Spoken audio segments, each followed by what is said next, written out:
Assalamualaikum warahmatullahi wabarakatuh. Halo teman-teman semua, gimana kabarnya hari ini?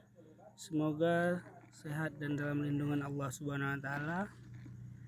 Oh ya, sebelumnya perkenalkan, nama saya Agus Saputra, mahasiswa Prodi Hukum Ekonomi Syariah semester 9.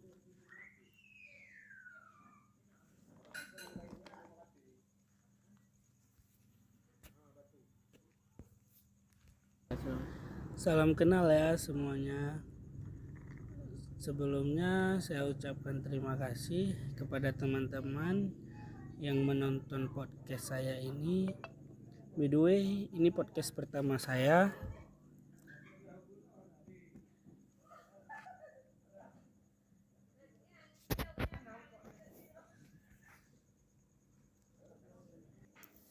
Di podcast ini saya ingin mempresentasikan atau menuntaskan suatu masalah yang mana saat ini di daerah saya sendiri, khususnya di Aceh Tamiang, yaitu tentang masalah harga sawit.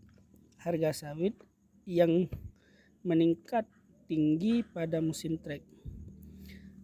Di awal tahun 2021 hingga saat ini, harga sawit semakin naik.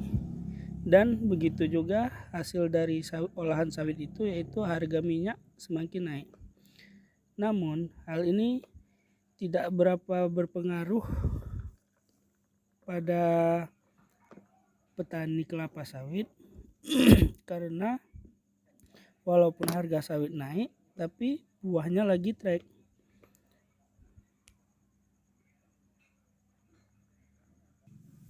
Ya itulah, sehingga banyak CPO yang memang menaikkan harga kelapa sawit karena buah sawit tersebut ya memang lagi musim trek atau musim tidak berbuah.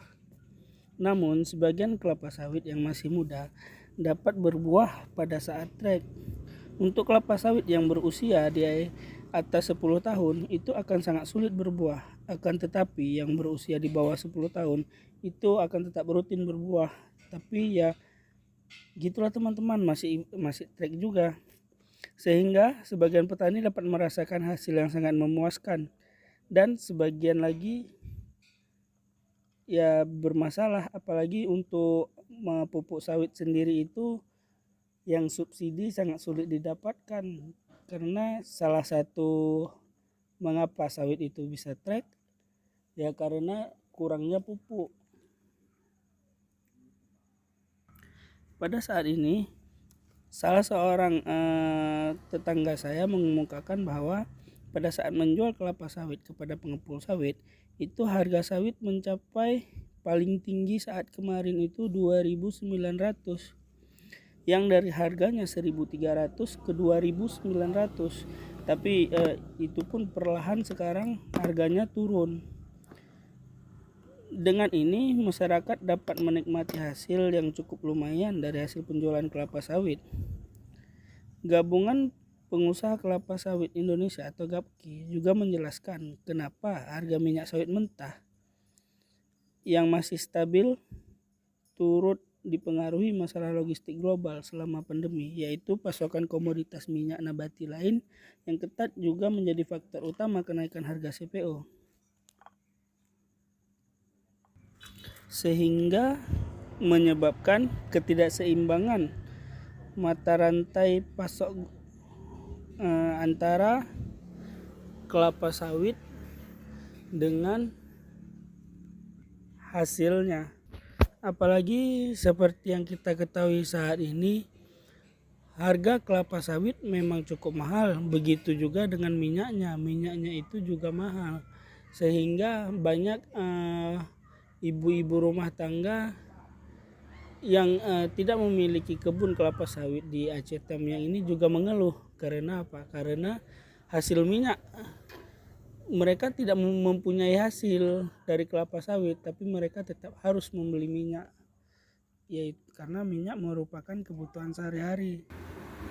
Dan sebagian dari warga di sini juga karena di sekitaran saya atau di daerah saya ini banyak kebun kelapa sawit, punya PT besar seperti PT Rapala, PT Bahari. Jadi ibu-ibu yang ada di kampung atau tetangga-tetangga saya ini juga mengambil manfaat dari PT-PT tersebut, yaitu seperti mereka mengutip biji-biji kelapa sawit yang rontok dari janjangannya itu. Dikarenakan mengapa mereka mengutip itu, ya untuk sebagai tambahan untuk membeli minyak sawit. Dan yang pastinya mereka juga mendapat izin dari mandor atau penjaga kebun kelapa sawit setempat. Jadi di masa pandemi ini yang mana harga kelapa sawit itu naik namun buahnya trek, juga berimbas kepada warga sekitar. Berimbasnya itu kenapa? Karena